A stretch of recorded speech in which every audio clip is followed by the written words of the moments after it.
नमस्कार, मैं प्रद्युम्न तिवारी आप सभी के समक्ष उपस्थित हूं। मित्रों, फलित ज्योतिष सीखने के क्रम में आज से हम एक नया कार्यक्रम शुरू करने जा रहे हैं, जिसके माध्यम से हम फलित ज्योतिष के और भी ज्यादा गहराइयों तक पहुंच सकेंगे। आज से हम मेष से लेकर के मीन लग्न पर्यंत सभी 12 लग्नों में नवग्रहों का किस भाव में क्या प्रभाव होगा, इस विषय पर विचार करेंगे। तो आइए, आज पहला दिन है। आज हम जान लेते हैं कि मेष लग्न में सूर्य का 12वें भाव में क्या प्रभाव होगा।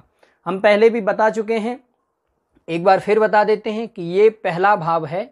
यहां पर यदि आपकी कुंडली में यहां पर 1 लिखा हुआ है तो ये समझ लीजिए कि आपकी मेष लग्न है। तो मेष लग्न में क्या प्रभाव होगा सूर्य का 12वें भाव में, इस विषय पर हम विचार करेंगे। आइए जान लेते हैं। मेष लग्न में यदि सूर्य प्रथम भाव में ही बैठे हों, यानी कि लग्न में ही बैठे हों, तो मेष राशि में सूर्य उच्च के हो जाते हैं। और यदि यहाँ पर सूर्य 10 अंश से कम हुए तो परमोच्च अवस्था के हो जाएंगे। यहाँ पर बैठ करके सूर्य जातक को तेजस्वी, यशस्वी, आत्मविश्वास से पूर्ण बना देंगे।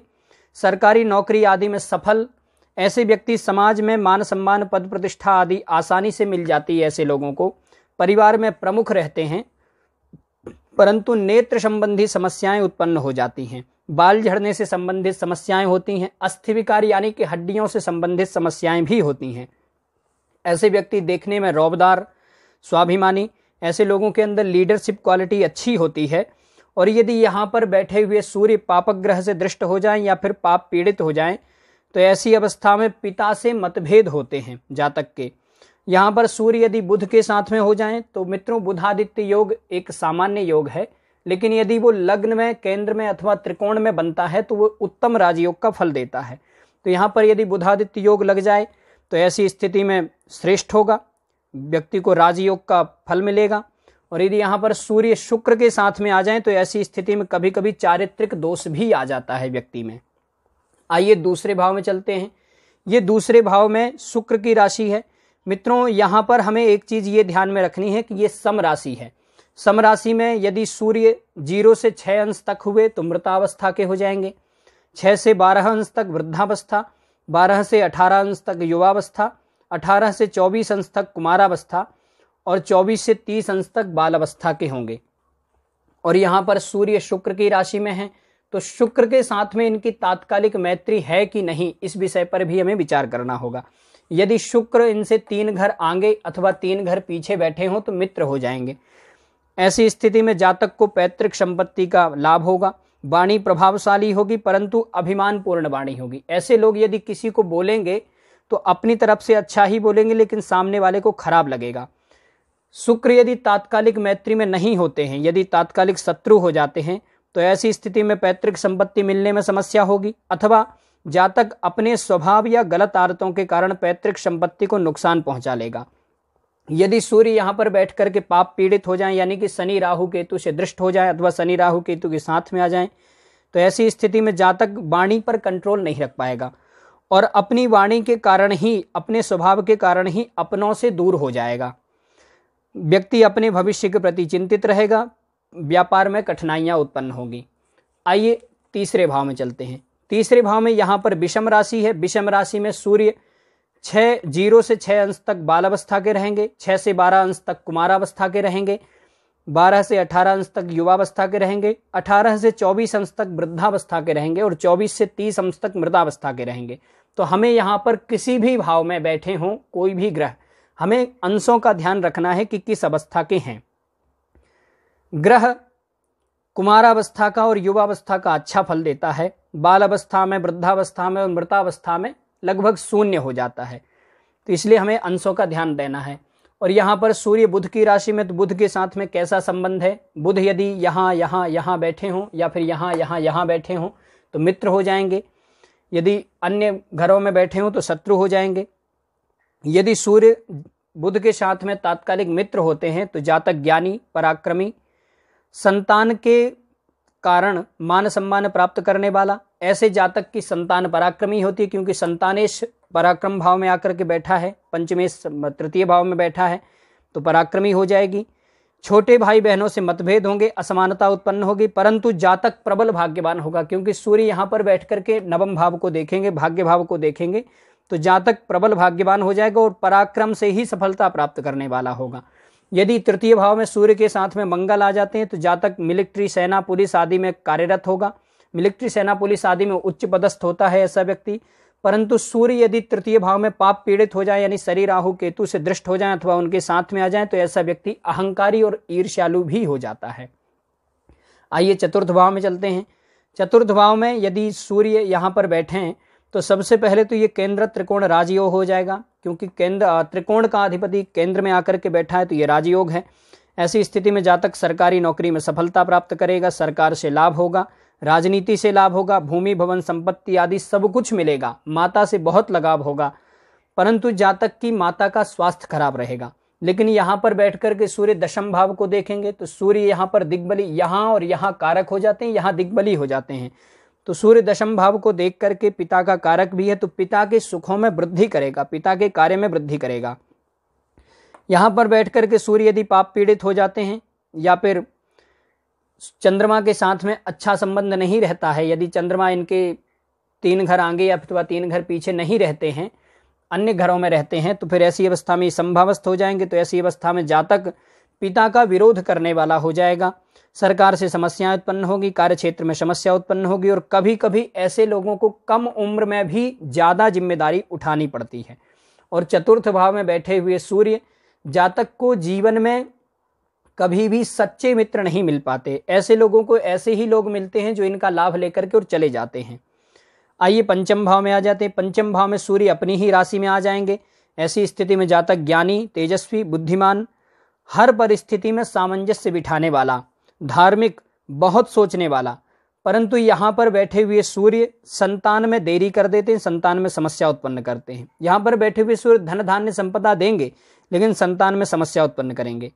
यदि यहाँ पर बैठे हुए सूर्य पाप पीड़ित हो जाते, पापक ग्रहों से दृष्ट हो जाते, ऐसी स्थिति में शिक्षा में समस्या उत्पन्न करेंगे, संतान होने में समस्या उत्पन्न करेंगे। और यदि संतान हो भी गई तो संतान से बैर विरोध उत्पन्न होगा।